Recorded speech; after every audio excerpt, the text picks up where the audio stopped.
Are you a parent, a Christian, or perhaps both, and you're wondering if Mario Galaxy is fine and safe for your kids? Well, if that's you, this video is for you. Stay tuned. There's a huge universe out there. Hi, my name is Daniel Rojas. I'm a pastor here in San Diego, California, and I thought I'd try my hand at doing a video review. I was looking online, I didn't see enough video reviews for Christians and parents necessarily, so I thought I'd try my hand at it. Generally, my channel is all about Christian living, the Bible, theology, just various Christian topics. So if this sounds like something that you're interested in, go ahead and give me a like and a subscribe. But for today, we're going to be reviewing the movie Mario Galaxy. I want to start off by mentioning two things. First, this is a review for parents, so there is going to be spoilers. If you don't want to spoil any part of the movie, don't watch this. But if you're a parent or somebody that you're taking some kids to watch it and you want to make sure it's completely safe, well, then, and you don't care about spoilers, this is for you. Also, number two, I might sound a little nasally. I have some sort of allergies or maybe a cold that's just not going away. I'm not sure. So forgive that. But let's get into it. Let's roll.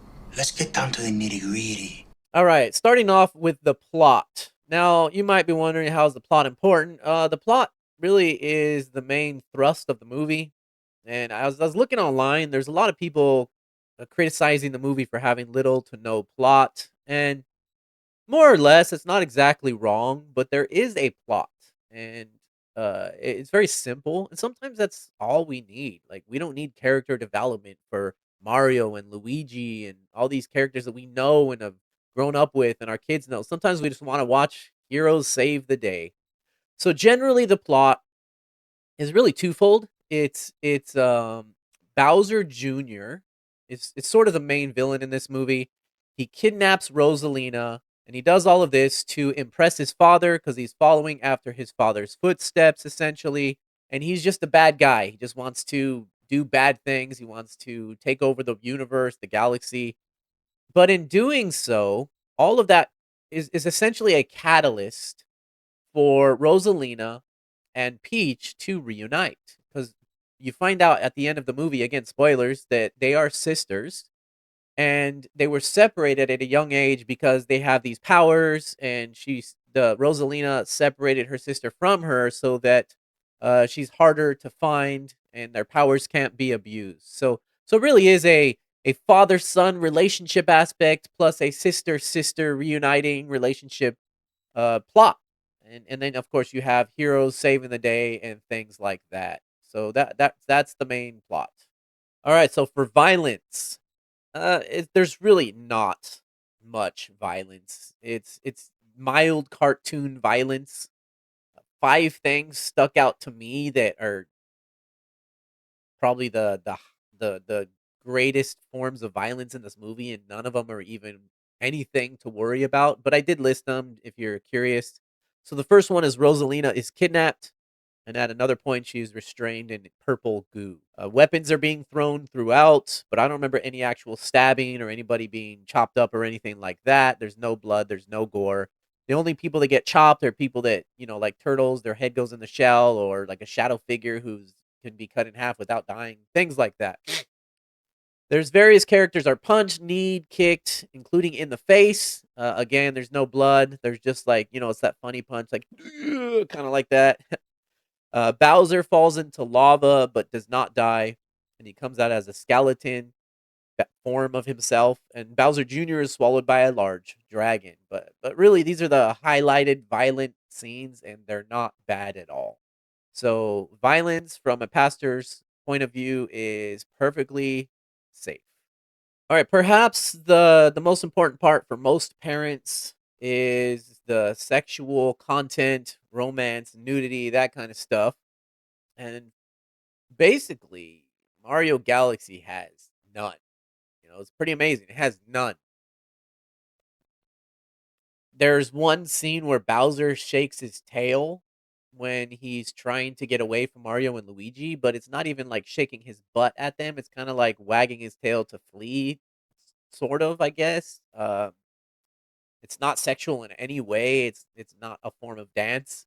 And then there's a scene that's also in the trailers where Bowser paints a painting of himself and Peach in the painting, and he's really buff without a shirt. It shows he has got pecs, but Bowser already has no shirt, so he's just essentially painting himself buff.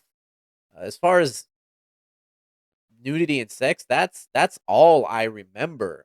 Romance, on the romance side, you have Bowser who still obviously has a crush on Peach. It's only mentioned a few times though, and I remember a scene where Luigi and Yoshi are mocking Mario, kind of making fun of him because he obviously has a crush on Peach, and they're making kissing sounds as he's denying his crush. Let's see, what is the other one? And, oh, at the very end, you have Peach who gives Mario a kiss on the cheek. That's pretty mild and tame. Uh, it reminds me of like old English crushy, lovey-dovey stuff. Old English romance. Darcy? Miss Elizabeth?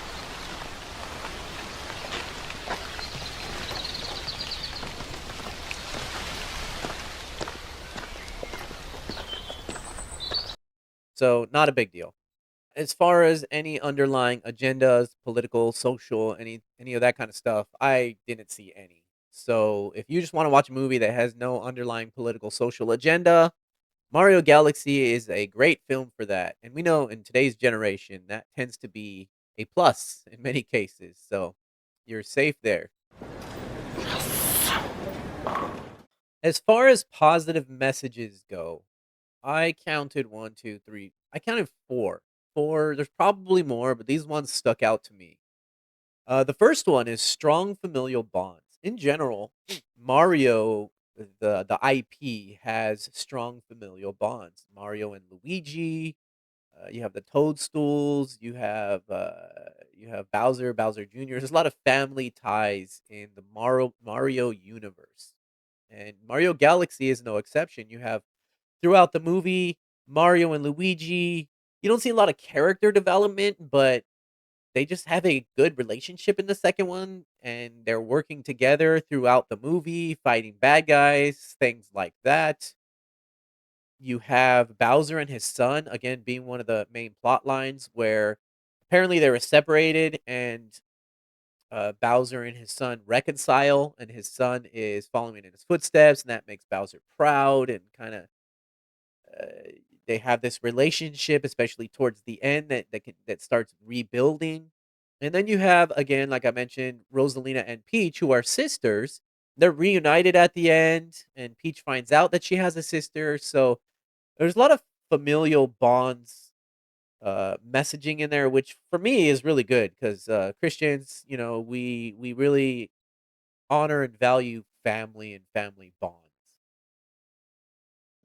The next positive message that I saw in there was a couple of instances of self-sacrifice. And of course, we know that Christ was all self-sacrificing, so that's a very good theme for Christians and even parents. And today, with so many people being what I would say selfish and narcissistic, it's nice to see some self-sacrifice still in movies. The first one was actually Bowser. You have Bowser who sacrifices himself in place of Mario and Luigi because Mario and Luigi were supposed to take on a punishment. They're in this bee kingdom. They trampled flowers, and so they were being judged and had to serve out their punishment. But Bowser took their place so they can continue on and go and save the day. And then you have Mario who sacrifices himself when him and Peach are close to saving Rosalina. They reach this gate, but then they are confronted with Bowser Jr.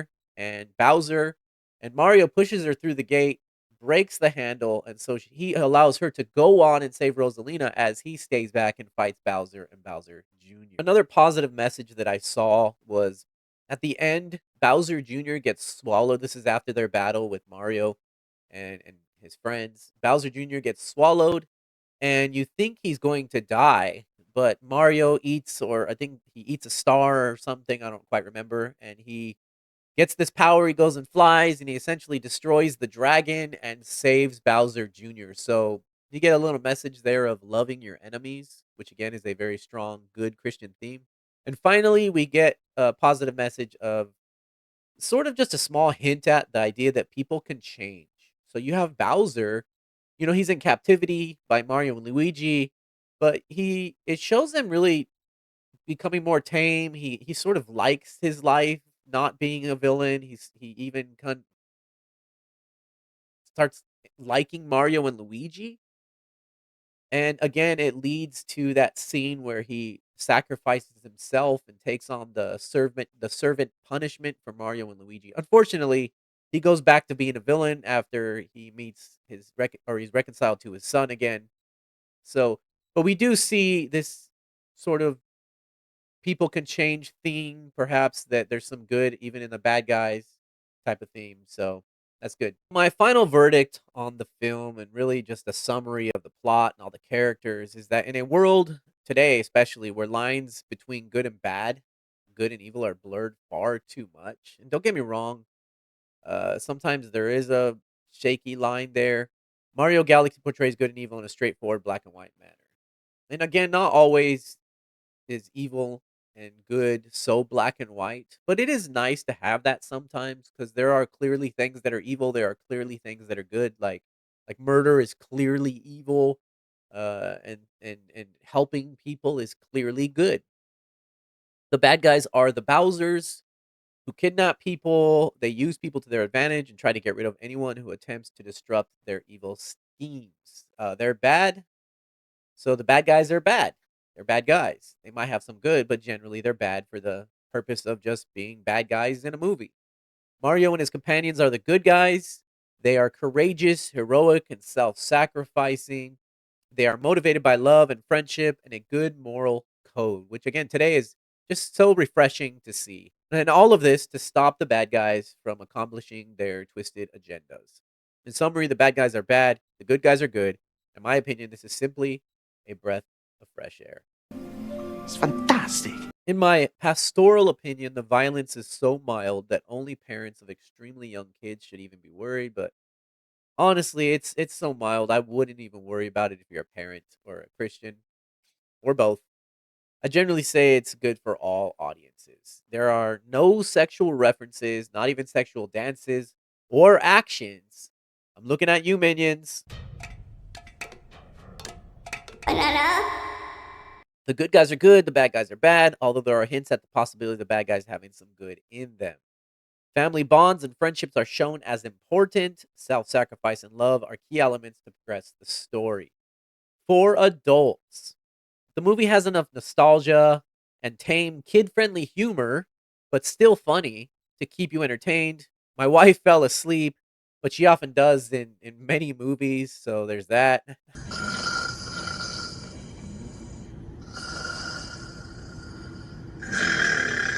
For kids, there are so many lights, colors, cute characters, again, those tame, funny moments, and fast paced action scenes that kids will be entertained throughout the whole film. Hello, maggots.